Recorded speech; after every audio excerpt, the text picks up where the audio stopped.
Para comenzar, hay una frase que seguramente muchos conocen. Muchos han escuchado esta frase, seguramente, sé tu propio jefe. ¿Sí? Sé tu propio jefe. Hoy en día esta expresión se ha puesto muy de moda. Está en los anuncios de internet, está en las charlas motivacionales, en las librerías, está en los discursos de cualquiera que busque éxito, que busque fama. Sé tu propio jefe.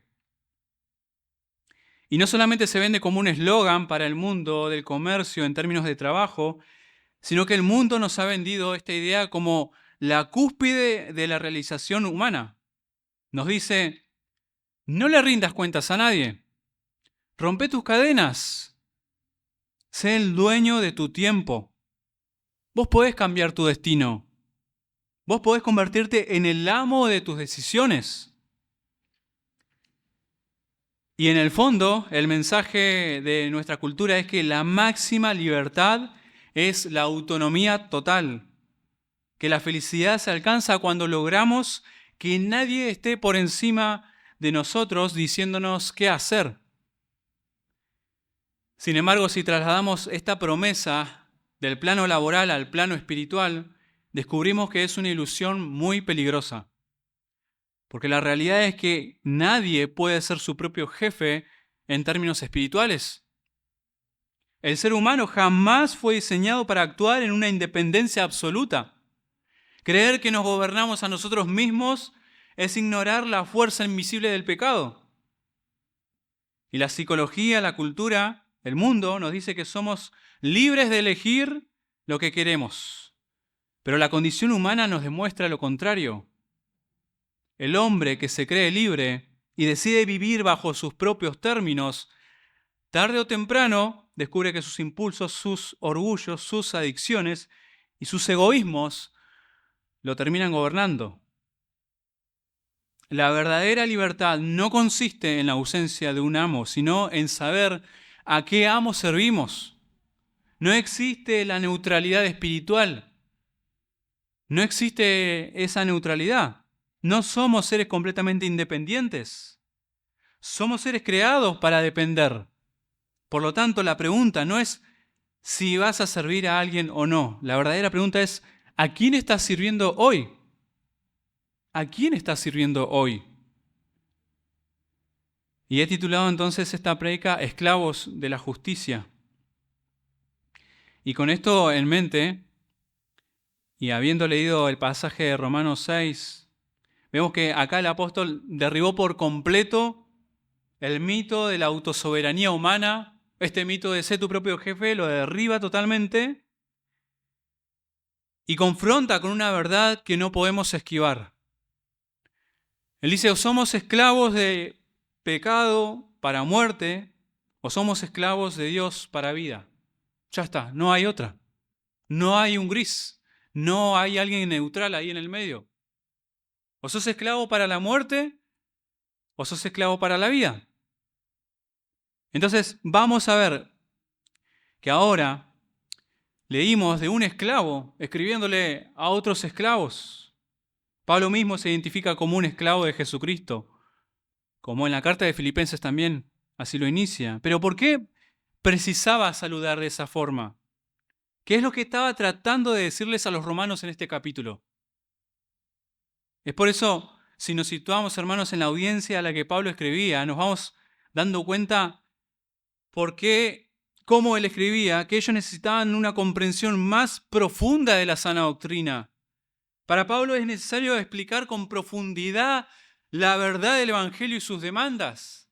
Ellos necesitaban ver con más claridad el Evangelio glorioso de nuestro Señor Jesús. Y es por eso que antes de llegar acá, Pablo viene construyendo una base muy sólida sobre la doctrina de la salvación solo por la fe. Él comenzó demostrando que absolutamente todas las personas, como vimos hoy en la introducción que el hermano nos compartió, todas las personas, sin importar de dónde sean, sin importar lo que crean, sin importar lo que mejor se puedan portar contra o con otras personas, para dar buena impresión, todos, absolutamente todos, están atrapados por el pecado. Todos están distanciados de Dios. Todos están distanciados de la gloria de Dios. Y el resultado es que nadie puede salvarse a sí mismo cumpliendo las reglas de Dios. Nadie puede hacer buenas obras para ganarse el favor de Dios. Eso es imposible. Pablo le dice continuamente desde el principio, no pueden. Es imposible porque si no hay nadie justo, es imposible que puedan ganarse el favor de Dios. Y la gran noticia que introduce después es que Dios intervino de manera gratuita, de manera asombrosa, por medio de la muerte y de la resurrección de Jesús. Él ofreció el perdón de pecados. El Señor Jesús declarando justo a todo aquel que simplemente confía en Él. Y nada más. Solo a través de la fe, a través de la confianza plena en Cristo Jesús. De la misma forma que Abraham creyó en el pasado y fue justificado, así también ahora toda persona, todo niño, todo joven, todo grande, todo adulto, que cree en Cristo, es justificado. Es justificado, ya está, no es culpable, es justificado. Y ahora podemos tener lo que también cantábamos hoy, una esperanza real, una esperanza plena, una reconciliación total con Dios. Ya que el sacrificio de Jesús fue tan poderoso que, hermanos, revirtió por completo la maldición, revirtió por completo la muerte que heredamos de Adán. Hoy lo escuchamos. Gracias al sacrificio de Cristo Jesús, ahora tenemos gracia. La gracia nos alcanzó de forma asombrosa. Cantamos que es una sublime, porque es tan grande que sobrepasa todo nuestro pecado. Por mucho que pensemos que hemos pecado contra el Señor, por mucho que pensemos que nos hemos metido la pata hasta más no poder, pero la gracia de Dios sigue siendo grande, sigue siendo inmensa. Y ahora en el capítulo 6, Pablo explica que al unirnos en Cristo Jesús, por la fe, el creyente ha muerto espiritualmente a su vieja vida de pecado. De la misma manera que Jesús murió en la cruz y ha resucitado una vida completamente nueva. Ahora, hermanos, esta es nuestra identidad con Cristo. Estamos bien muertos para el pecado. Bien muertos estamos para el pecado. Pero también estamos totalmente vivos para Dios. Entonces, esa es la identidad que comienza a desarrollar Pablo ahora en el capítulo 6. Hermanos, esta salvación es tan grande, esta gracia es tan sublime, que ahora dense cuenta lo que son en Cristo Jesús. Ustedes son hijos de Dios, son justificados y han sido muertos cuando Cristo murió en la cruz. Los creyentes debían realmente comprender su posición de ahora en más, ahora que han creído en Cristo Jesús. El creyente, el hombre y la mujer que ha creído en Cristo para su salvación, ha muerto totalmente al pecado. Hermanos, eso no quiere decir que haya hecho lo mejor posible por cambiar a una vida recta. No quiere decir que las personas trataban de mejorar sus valores morales. No quiere decir que en algún momento decidió dejar un comportamiento que estaba mal frente a los demás o que empezó a dejar un vicio de a poco para poder comportarse bien. Tampoco quiere decir que de algún momento, de un día para el otro, dejó el pecado o dejó de hacer malos hábitos. Hermanos, la razón por la que ya hemos muerto al pecado es solo por Cristo. Solo por Cristo Jesús. Es decir, hemos muerto juntamente con Cristo. La obra que cuenta fue siempre la de Cristo. Esa es la obra que cuenta, no hay otra. Nosotros no hemos hecho ninguna obra para morir a nuestro pecado. El viejo hombre, ese viejo hombre pecaminoso, ese antiguo ser de vida horrible, ese hombre fue crucificado con Cristo Jesús y hemos renacido a una vida nueva juntamente con Cristo. Esa es nuestra identidad. Hermanos creyentes que están en Roma, esa es su identidad. Ustedes se deben identificar así ahora en más. Y esa es la razón por la que Pablo responde con un rotundo no.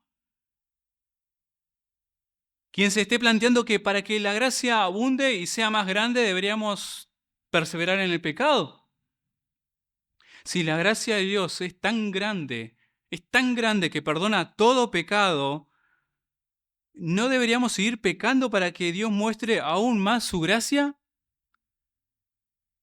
Esta es la pregunta a la que Pablo responde: no, de ninguna manera.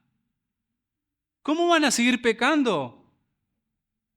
¿Cómo van a seguir pecando para que Dios muestre aún más su gracia? ¿Cómo pueden vivir en el pecado todavía? Ya han muerto al pecado. No tiene ningún sentido que sigan viviendo para el pecado.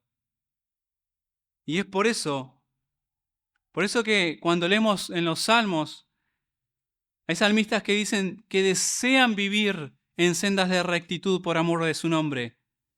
Hermanos, si ese también es tu deseo, muchas veces, ¿por qué probás a andar por consejos de malos? ¿Por qué a veces probás a andar por camino de pecadores? ¿Por qué intentás sentarte en silla de escarnecedores? Si no andás por ahí, sos bienaventurado, claro, pero ¿por qué a veces intentás un poquito a ver qué pasa? Si estás muerto al pecado. Hermanos, siendo rebeldes, siendo mentirosos, siendo adúlteros, siendo homicidas, siendo depravados, siendo desobedientes, siendo desleales, toda abominación, toda corrupción de nuestra vieja naturaleza, toda esa podredumbre de pecado fue clavado ahí juntamente con Cristo Jesús en la cruz. Esa es nuestra identificación, ese es nuestro documento. Ahora ustedes, hermanos, son así también. Ahora también están muertos al pecado. Fueron sepultados con Él para muerte por el bautismo. ¿Con qué propósito? ¿Para qué? Para que ahora anden en vida nueva. Fueron plantados juntamente con Él en la semejanza de su muerte, y lo serán también en la de su resurrección.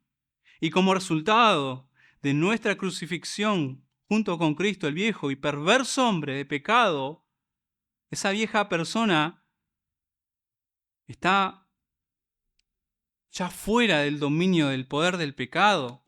Está fuera del control del pecado. Eso quiere decir que ya están muertos al pecado. Ya el pecado no los gobierna, no les dice qué hacer. Dicho de otra manera, el dominio del poder del pecado ha sido reducido a la impotencia. ¿Para qué? ¿Con qué propósito? Para que el cuerpo del pecado sea destruido.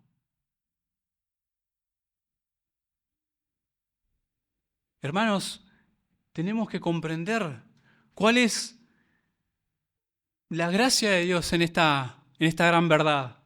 El cuerpo del pecado, el cuerpo de sus pecados ha sido destruido cuando Cristo Jesús murió en la cruz.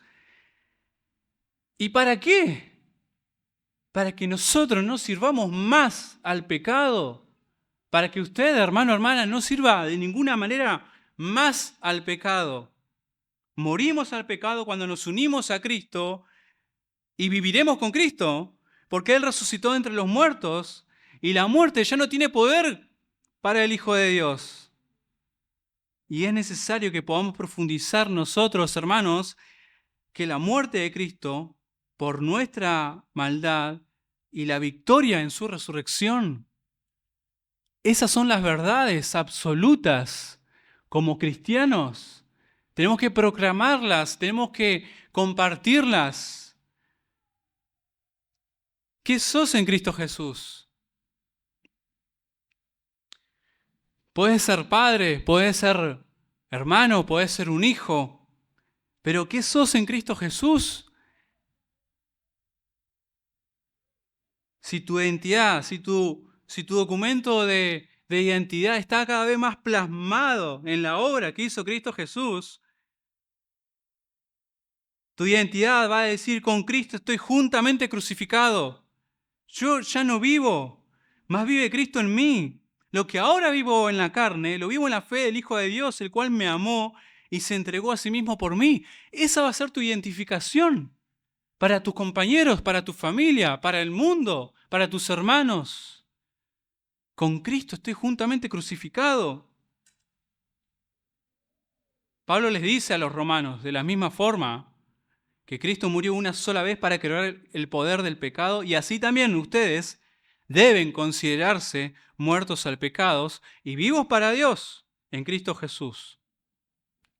Esa es la identidad con la que Pablo les explica a los romanos. Y ahora no solamente les anima a que recuerden cuál es esa identidad, sino que también les indica cómo se ve alguien que se identifica con Cristo. Yo me identifico con Él. Y ustedes, hermanos, dicen, yo me identifico también con Cristo. Yo soy cristiano, yo creo en Él. Entonces, ¿cómo nos vemos delante de nuestro Dios? Porque no basta simplemente con una profesión de fe. No basta simplemente decir, bueno, yo soy cristiano. Yo un día comencé a creer, sí, pero porque Él me buscó. Y tenemos la teología correcta, tenemos la sana doctrina. Nosotros no fuimos a Él nos buscó, Él nos aceptó en el amado. Está buenísimo y cada vez más profundizan en el Evangelio de nuestro Señor, pero ¿cómo se ve?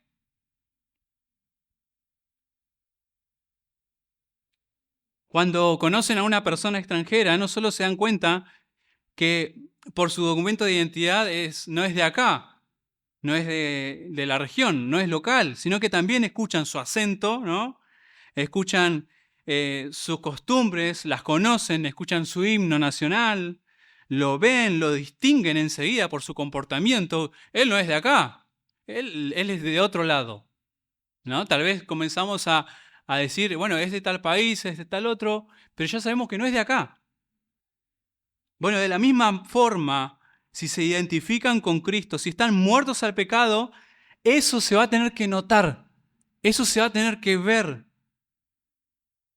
No basta simplemente con decir, yo soy cristiano, creo en Dios, creo en su palabra. Está mal pecar. Se tiene que comprobar esa fe. Debe relucir esa fe. Esa fe debe alumbrar a todos como un candelero que ilumbra y que ilumina a todos en la casa. Entonces, si estás muerto al pecado y si estás vivo para Dios, no podés quedarte en un estado pasivo. Como que Cristo ya me salvó, Él ya hizo todo por mí, yo no hice nada por Él y acá estoy. Hermano, esa fe se tiene que demostrar, se tiene que ver.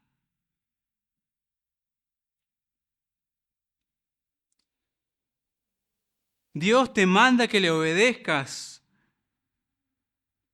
y vas a obedecer al Señor, porque Él fue el que te salvó, Él te rescató, Él te buscó, Él te justificó por medio de creer en Cristo Jesús. Vas a anhelar obedecerle. Entonces, para que podamos ver, para que podamos reflejar esta conducta de esta fe, debemos considerar estos mandatos que están acá en este pasaje. Y vamos a ver entonces estas órdenes, estos mandatos que Pablo les da a los creyentes de formas negativas, de formas positivas. Y vamos a ver el primer punto, del 12 al 14, que es libres de la esclavitud del pecado. Es decir, ya no tenemos por qué obedecer al viejo amo porque estamos vivos para Dios. Esta nueva identidad de estar muerto al pecado y vivo para Dios no se trata de una experiencia emocional. No se trata de sentir solamente que el Señor está conmigo o que estoy cercano a Él. Y como el Señor nos hizo seres emocionales, podemos estar diciendo y sintiendo, siento paz y realmente puede ser verdadera. Pero no basta solamente con eso. No se trata solamente de sentir que estamos en el camino de Dios Estar muerto al pecado implica una vida práctica de acuerdo a la voluntad de Dios. Por eso Pablo comienza con un mandato de forma negativa. No reine. No reine pues el pecado en vuestro cuerpo mortal, de modo que lo obedezcáis en sus concupiscencias. Entonces, hermano, en este mandato, no solamente es para los creyentes de Roma, este mandato es para vos.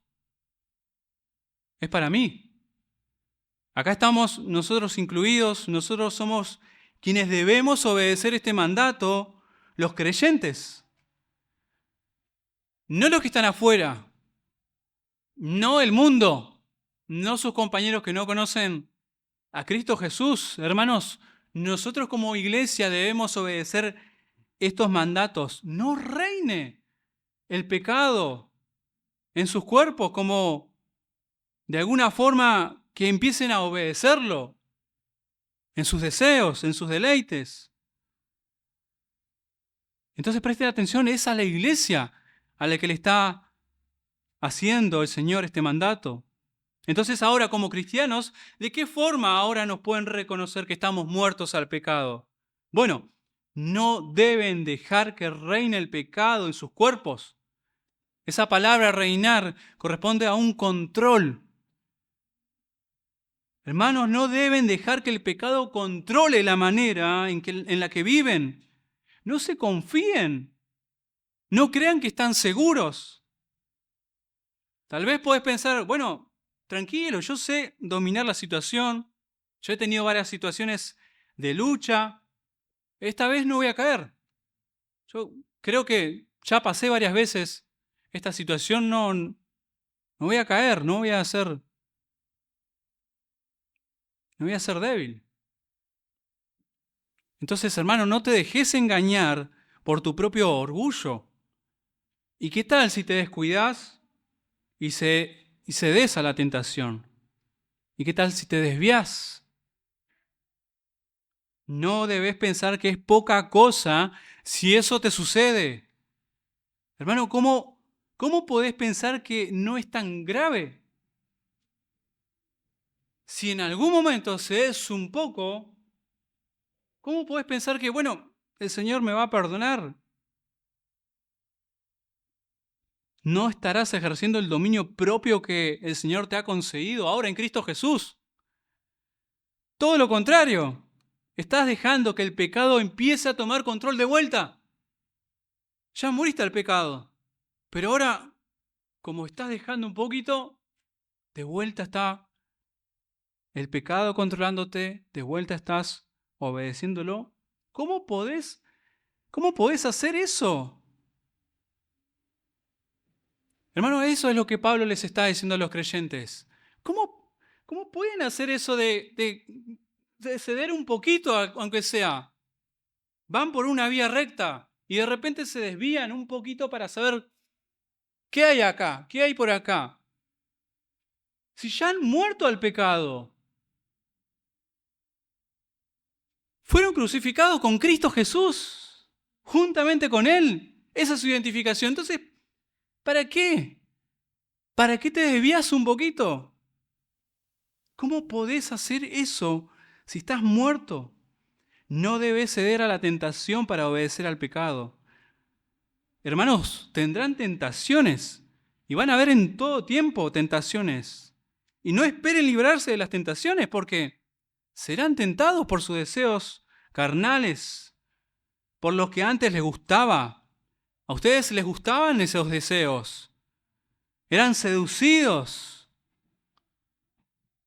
Querían ser tentados y querían probar una y otra vez.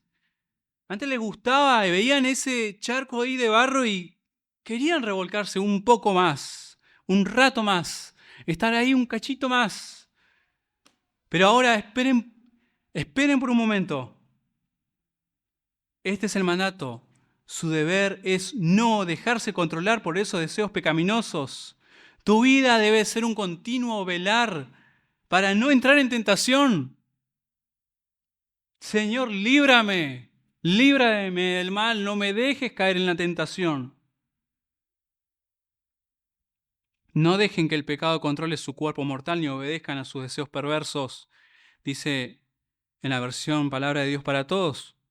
Y luego tenemos el segundo mandato, de forma negativa también. Ni tampoco presenten vuestros miembros al pecado como instrumentos de iniquidad. De la misma, cualquier niño, cualquier joven puede entender que un cuchillo es una herramienta que se puede usar para cocinar.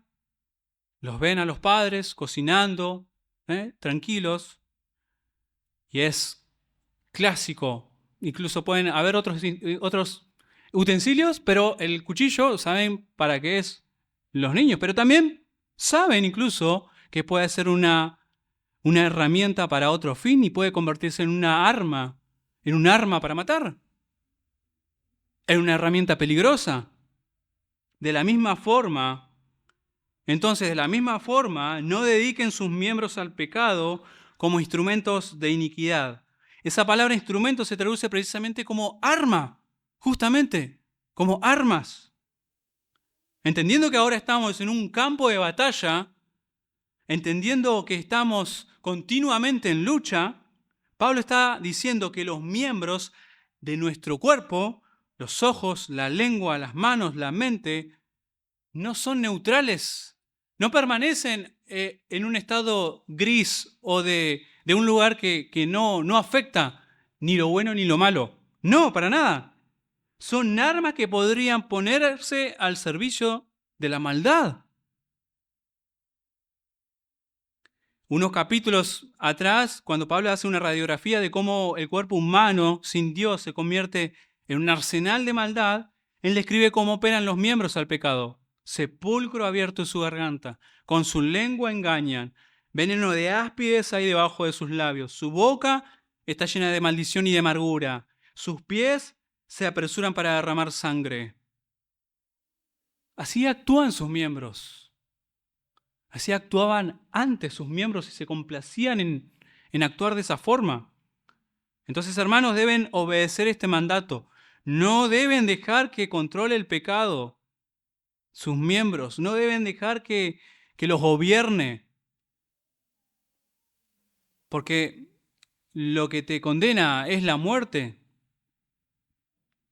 Como Pablo le dice a los colosenses en el capítulo 3, deben hacer morir lo terrenal en ustedes. Colosenses 3, 5 al 6 dice, hagan morir lo terrenal en ustedes.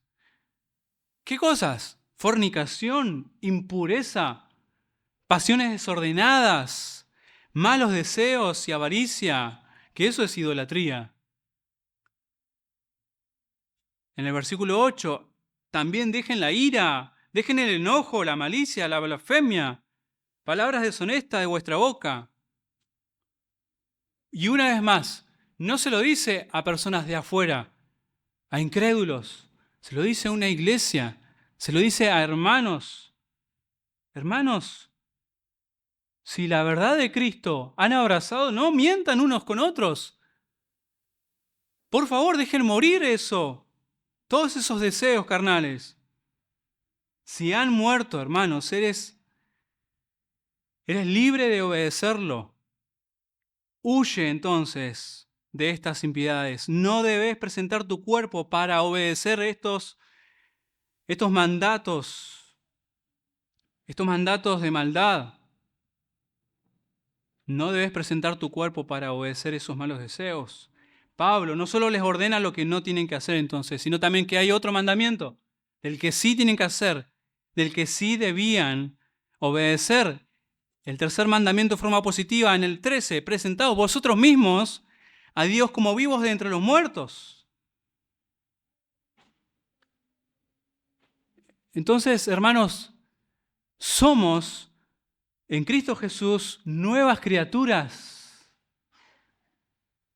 Nuevas criaturas, y lo estamos repasando de vuelta. Nuevas criaturas. Dios nos ha dado una nueva vida. ¿De qué forma podríamos arrepentirnos de la horrible manera de vivir si Dios no hubiese infundido aliento de vida en nosotros? ¿Cómo hubiesen hecho? ¿De qué forma pudieran haber dicho, bueno, no voy más por este camino? Si el Señor no hubiese actuado ahí. Ahora estamos vivos de entre los muertos y en consecuencia debemos obedecer a Dios. Porque ahora podemos obedecerle. por la gracia de nuestro Dios, ahora pueden entregar todo su ser, no una parte, todo su ser al servicio de Dios.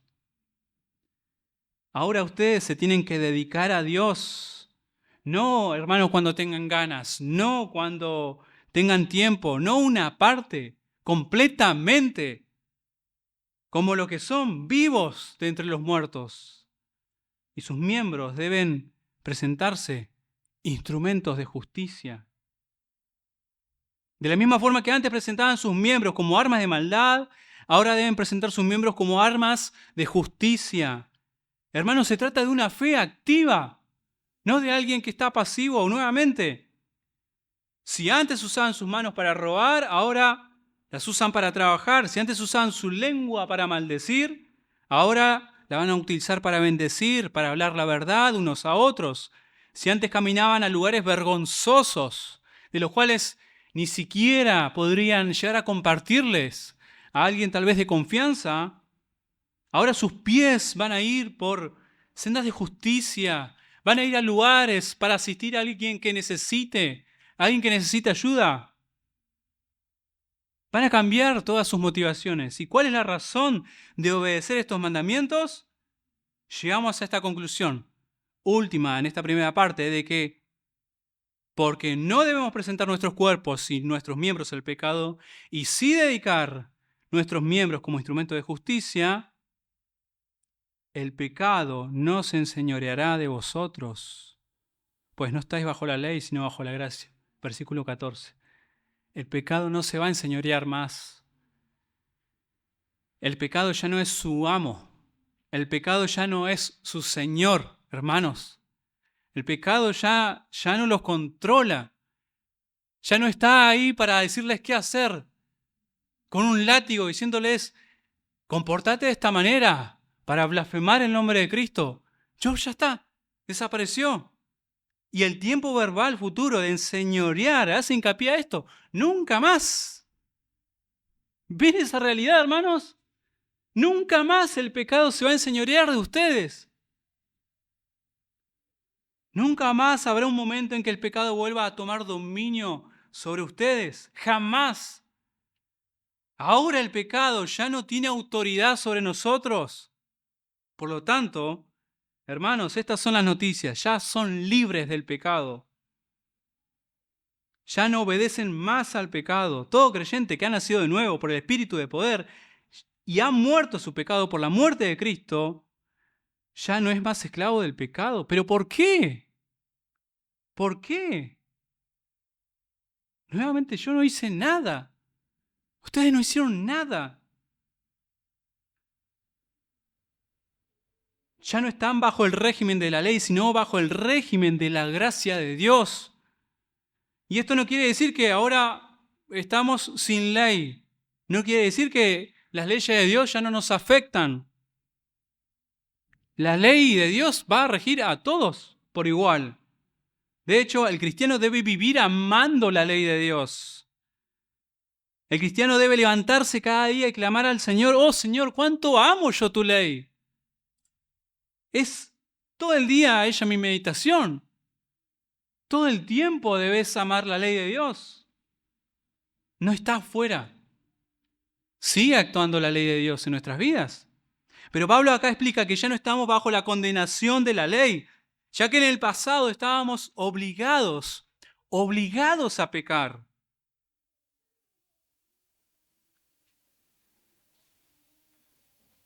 No podíamos escapar, hermanos, porque estábamos prisioneros por el pecado. Un prisionero no puede hacer nada, está atado.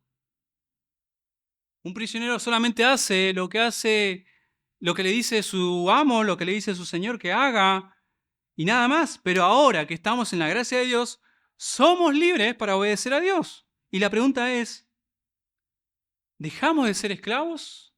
Si somos libres de la esclavitud del pecado, entonces, ¿dejamos de ser esclavos? Como vivos de entre los muertos, hermanos, no permitan que el pecado los controle, sino entreguen sus cuerpos y sus miembros a la justicia. Recuerden que están bajo la gracia de Dios. el pecado ya no los gobierna y esto nos va a llevar al segundo punto, rendidos a la esclavitud de la justicia, del 15 al 19. Ahora en el versículo 15, Pablo hace una pregunta muy similar al primer versículo del capítulo, queriendo anticiparse también, queriendo anticiparse a lo que algunos podrían malentender. ¿Qué pues? Entonces, ¿pecaremos porque no estamos bajo la ley, sino bajo la gracia? En ninguna manera. En ninguna manera. ¿Cómo van a pecar porque están bajo la gracia y no bajo la ley? No, claro que no. ¿Cómo van a pecar? Hoy en día se dice, ahora estamos en el tiempo de la gracia, ahora ya no estamos en la ley. Se utiliza esa frase para vivir de acuerdo a su propia forma de vida y de cómo conducirse como uno más del montón. No hay diferencia. No hay un cambio. Es uno más. Entonces, se utiliza como una licencia para pecar y después decir, si Dios me perdona, si Dios está conmigo, si estamos en el tiempo de la gracia, no está tan mal que actúe de esta forma. Si siempre Él está conmigo, se actúa y se piensa así, estando bajo la gracia. ¿Cómo van a pecar? ¿Cómo van a ceder un poco a la tentación?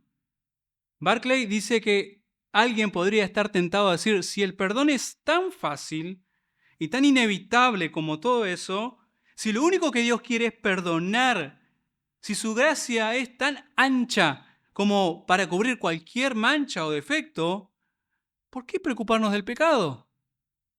¿Por qué no vivir como nos dé la gana? A fin de cuentas da lo mismo. Entonces Pablo responde a este interrogante.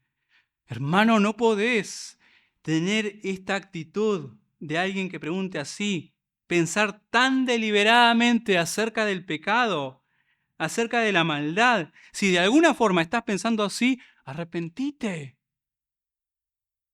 Arrepentite al Señor porque es totalmente pecaminoso pensar así, pensar en la gracia como cualquier cosa. La gracia de Dios que te salvó, pero que no lo merecías. Pablo es bien enfático. Estando bajo la gracia y no bajo la ley, de ninguna manera podemos dar permiso para pecar. Agrega en el versículo 16, no saben que si se someten a alguien como esclavos para obedecerle, son esclavos de aquel a quien obedecen, sea del pecado para muerte o sea de la obediencia para la justicia. ¿No lo saben? Para entender esto, tenemos que comprender el estatus del esclavo. Literalmente no se pertenecía a sí mismo en ningún momento. Todo el tiempo le pertenecía a su amo. Era propiedad exclusiva de su amo. Esa es la imagen que Pablo tiene en mente. Todo el tiempo hacía lo que su amo le ordenaba. Por ende, hermanos, entonces somos esclavos de lo que servimos continuamente. ¿No existe un ser mi propio jefe espiritualmente? No existe, es imposible. No podés ser libre de vos mismo. Cuando vemos la parábola del hijo pródigo, en Lucas 15, en la historia, el hijo menor tiene una actitud parecida. Le pide la herencia a su padre porque quiere ser libre. Ya no quiere estar bajo el dominio de su padre, no quiere obedecer órdenes, no quiere dar explicaciones, no quiere vivir bajo sus reglas. Se va a una provincia lejana a vivir como él quiere. Pero aún así sigue siendo esclavo. Y así como él, vos también sos un esclavo. No te perteneces a vos mismo. Todos somos esclavos de alguien a quien servimos. Entonces, hermano, ¿a quién servís? Nuevamente la pregunta de la introducción. ¿A quién estás sirviendo? La vida que vivimos determina a quién servimos. Cómo nos comportamos de lunes a lunes determina a quién estamos sirviendo. ¿O de quién somos esclavos? Si todos somos esclavos, entonces, ¿quién es tu amo?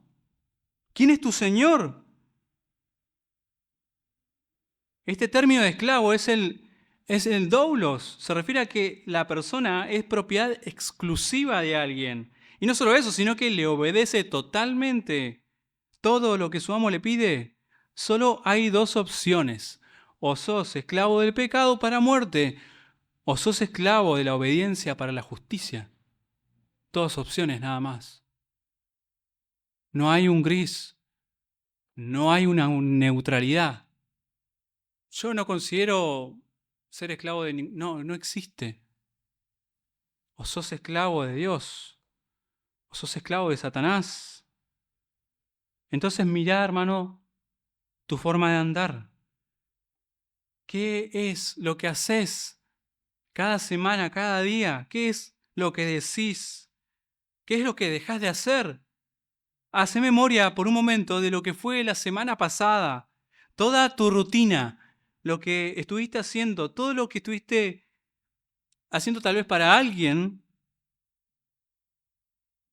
No podés darle una parte de tu vida a Dios y una parte de tu vida al mundo.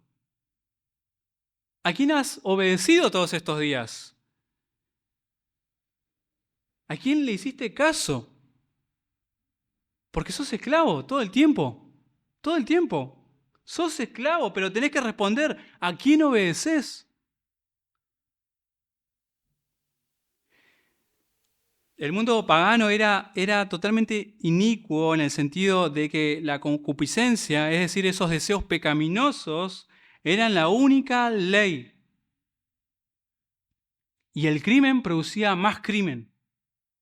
Y esa ley era el del pecado. El pecado engendra más pecado.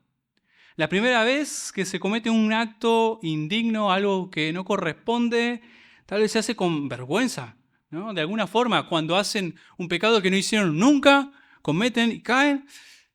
Ay, ¿por qué lo hice? O sea, te da vergüenza y quizás te da temblor. Pero la segunda vez es como más fácil. Y la tercera vez ya no tengo tanto problema. Incluso creo que, ¿qué tiene que lo haga una vez más? Y se sigue así, una vez más, y un poco más, y un poco más, hasta que perdés sensibilidad. El pecado ya pierde su horror en tu vida. Ya no te horrorizás. Ya no decís, ¿qué estoy haciendo? De repente estás ahí en medio del barro como algo normal. Nos conformamos con muy poco cuando comenzamos a desviarnos, pero luego podés llegar a querer más y más para conseguir lo mismo, el mismo placer. El pecado, hermanos, el pecado los conduce a más pecado. El libertinaje los conduce al libertinaje. Una vez que se entra en el camino del pecado, se va cada vez más lejos, te vas cada vez más lejos del Señor. Y la única forma en la cual podés ser libre de la esclavitud del pecado es si alguien paga tu rescate. Porque al estar siendo esclavo de tu amo, no podés salir, no podés irte. No podés irte a ningún lado. Tal vez pienses, yo hago mi vida como yo quiero. Es imposible. La única forma en la cual puedes ser libre de la esclavitud del pecado es que alguien pague tu rescate. Si alguien paga la multa de todas tus transgresiones, sos libre. Ya está. Libre para someterte a un nuevo amo. Libre para someterte a Cristo. Libre para someterte a tu Señor. Y es por eso que Pablo enfatiza en estas preguntas. No puedes perseverar en el pecado para que la gracia abunde. No puedes pecar si estás bajo la gracia. No entra en la cabeza de Pablo como siquiera quisieras mancharte con algunas gotas de pecado para probar, despreciando la hermosa gracia que el Señor te ha dado en Cristo Jesús. Porque ahora esta salvación tan grande no es gracias a que pudiste hacer algo. Sos incapaz de romper tus propias cadenas.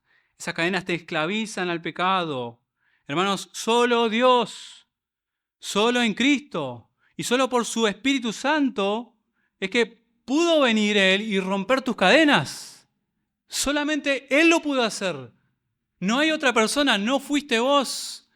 No fue una cosa, fue Cristo Jesús.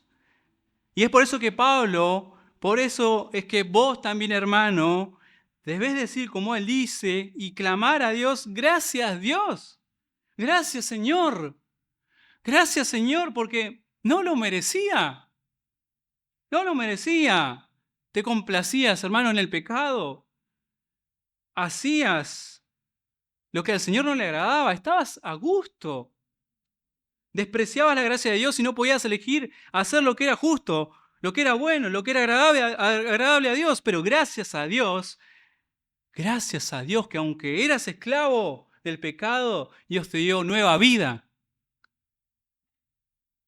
Y hermano, hermana, Él te hizo nacer de nuevo y hoy te sometes voluntariamente, no por obligación. Señor, acá estoy. Obedeces de corazón.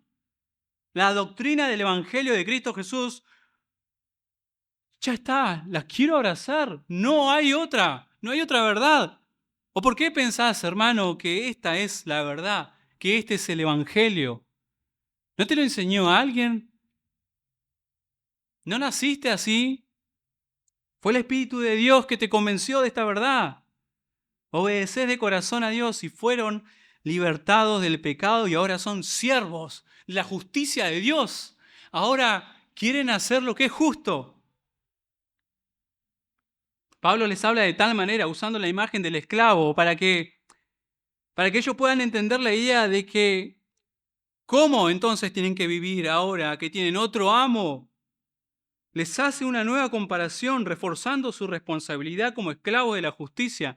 Dice en el versículo 19, así como para iniquidad. Fíjense, así como para iniquidad presentaron sus miembros para servir a la inmundicia y a la iniquidad, así ahora presenten sus miembros para santificación. Antes lo hacían para esa basura. Y ahora, si se ponen a pensar, ahora les da asco lo que estaban haciendo antes.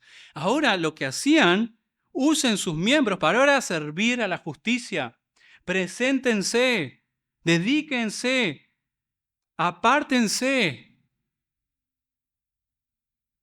para servir a la justicia. En el pasado se dejaron esclavizar por la impureza y por el desenfreno, lo cual los hundió aún más en el pecado. Hermanos, cuando decimos que para el cristiano nacido de nuevo las cosas viejas pasaron, y aquí todas son hechas nuevas, ¿cuáles son esas cosas? ¿Cuáles son esas cosas? Todo nuestro servicio ahora es hecho nuevo. Ahora, todo lo que antes queríamos hacer para un viejo amo, ahora es hecho nuevo. Nuestra manera de vivir va a corresponder a quien obedecemos. Y si servimos a nuestro Señor y Salvador, será nuestro anhelo entregarnos como esclavos a una vida recta, en temor y en gratitud. Lo van a querer hacer. La justicia de Dios es lo que van a buscar. La justicia de Dios es lo que van a anhelar. Piensen por un momento, hermanos, la justicia, la verdadera justicia, la que está reflejada en Cristo Jesús, el justo muriendo por los injustos, para que nosotros podamos llegar a Él. La única justicia a la cual el Padre le agradó. Nosotros vamos a decir, yo quiero esa justicia ahora, quiero caminar por esas sendas de rectitud. La justicia verdadera de Cristo, la que antes rechazábamos, la única justicia del Hijo, esa es la que debemos perseguir. A esa justicia debemos correr. Hermanos, con todas sus ganas, con todas sus fuerzas deben correr a esa justicia. Esa justicia está reflejada en la palabra de Dios. Y nosotros, y ustedes, como esclavos de esa justicia, deben rogarle. Así como dice el salmista, guíame, Señor, en tu justicia. Señor, ¿quién habitará en tu tabernáculo? ¿Quién va a residir, a morar en tu monte santo. Solo aquel en que anda en integridad, el que hace justicia, el que habla verdad en su corazón. Señor, yo quiero andar así. Quiero hablar verdad, no quiero hablar mentiras. Por favor, enséñame a andar en tu justicia. Enséñame a hacer tu voluntad, Señor, mi Dios. No quiero volver a lo que hacía antes. Oh, Señor, no quiero ofenderte más. Esos pecados clavaron a Cristo Jesús en la cruz del Calvario. ¿Cómo puedo mancharme de vuelta? Si estoy bajo tu gracia de perdón, por favor, quiero huir de esa impiedad, de esa asquerosidad. Quiero hacer lo recto, Señor. Señor mi Dios, ¿qué quieres que yo haga? Señor, estoy acá, heme aquí. Envíame a mí, cantamos. Señor, dame de tu fuerza porque quiero hacer lo que tú me digas. Acá soy tu esclavo. Antes hacía algo que ahora aborrezco. Antes hacía algo que era horrible. Antes hacía algo que me da vergüenza siquiera contarlo. Por favor, Señor, no quiero volver más. Soy tu esclavo. Me rindo a hacer tu voluntad. Orá al Señor, hermano. Orá a tu Dios. Orá a tu amo. Orá a tu Señor y decirle, Señor, soy tu esclavo. Necesito hacer tu voluntad. Porque en realidad ya no estoy condenado. Ya no están condenados. Si están en Cristo Jesús, no hay condenación. Porque están en Él.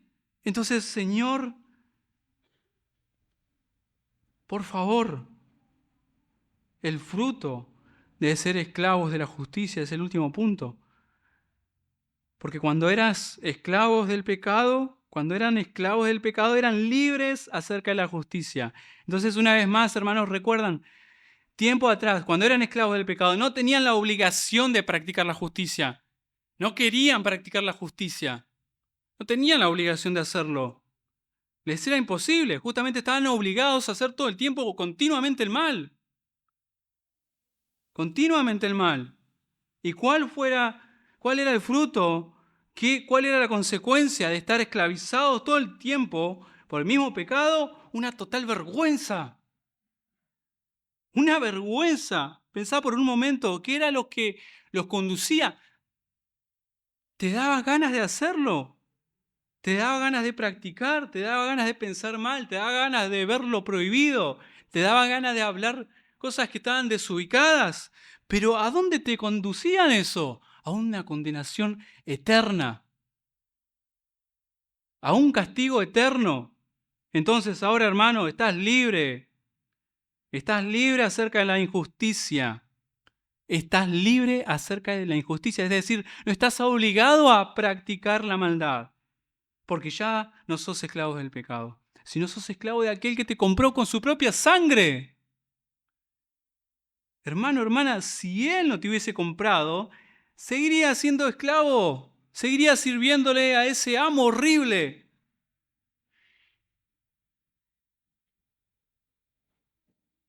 Seguirías avanzando, seguirías yendo por un camino de muerte y estarías pagando justamente por lo que estabas haciendo. Ese hubiese sido tu final, ese hubiese sido tu condena. Sin embargo, es necesario recordar nuevamente, por gracia somos salvos. Por gracia ahora somos libres de obedecer la ley de Dios con sumo gozo. ¿Y cuál es el fin de ser esclavos de la justicia? Hermanos, tenemos una meta a la cual estamos avanzando. Hermanos, iglesia, solamente vos y yo podemos compartir esta meta gloriosa. El fruto, nuestro fruto, es la santificación. Es la santificación. Nuestro llamado a ser santos. Como dice Pedro, al aquel que os llamó a ser santos, sed también vosotros santos en toda vuestra manera de vivir. No un poco, no cuando estamos en la iglesia, no cuando nos ven nuestros padres, no cuando nos ven nuestros hijos, no cuando nos ven las personas que conocemos y que les hemos dicho que son cristianos, en toda su manera de vivir. Porque está escrito, sean santos, porque yo soy santo.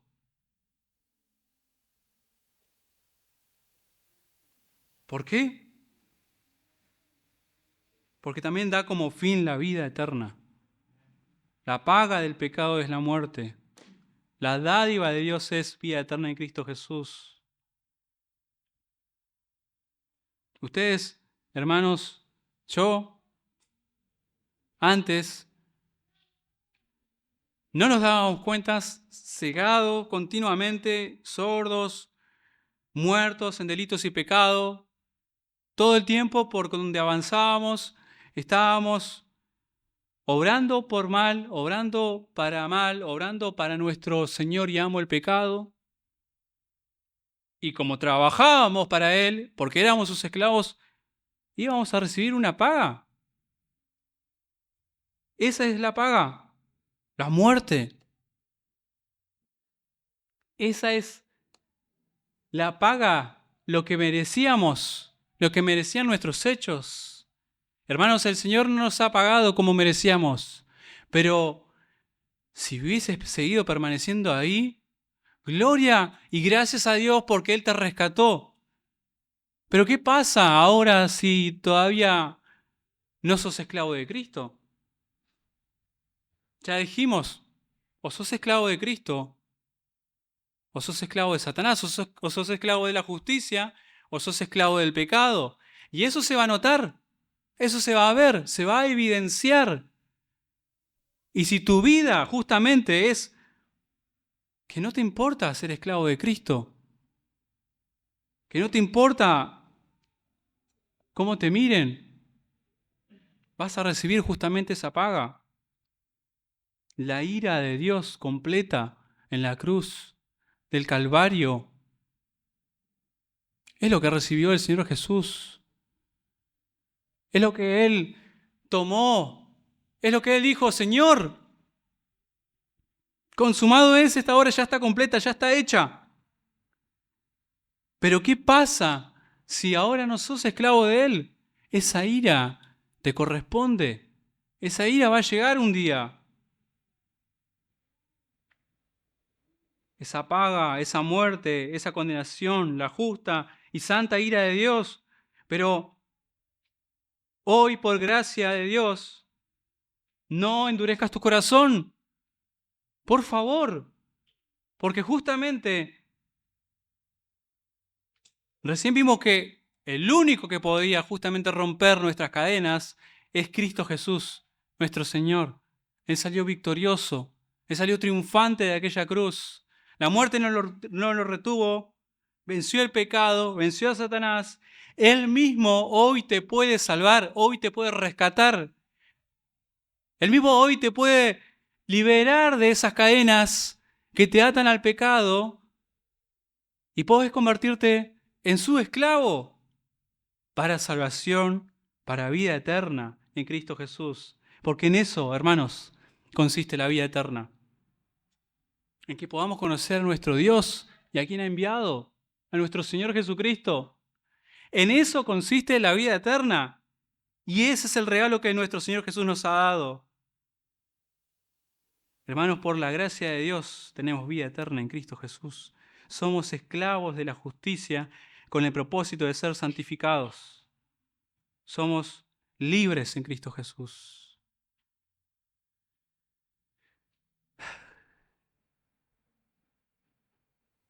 El Señor Jesús lo dijo, si ustedes permanecen en mi palabra, serán verdaderamente mis discípulos. Conocerán la verdad los hará libres. Y ustedes dicen, Señor, mi Dios, entonces hagan lo que les manda. El Señor es mi amigo, mi Padre, pero el Señor dice, yo los llamaré amigos si hacen lo que yo les mando, lo que yo les ordeno. Hermanos, obedezcan al Señor. Lo van a hacer por amor. Lo van a hacer en agradecimiento para darle gloria y honra a nuestro Señor Jesús. Por eso, hermanos, son esclavos de la justicia por la gracia que hay en Cristo Jesús. Que el Señor nos ayude, hermanos, a poder meditar en estas verdades.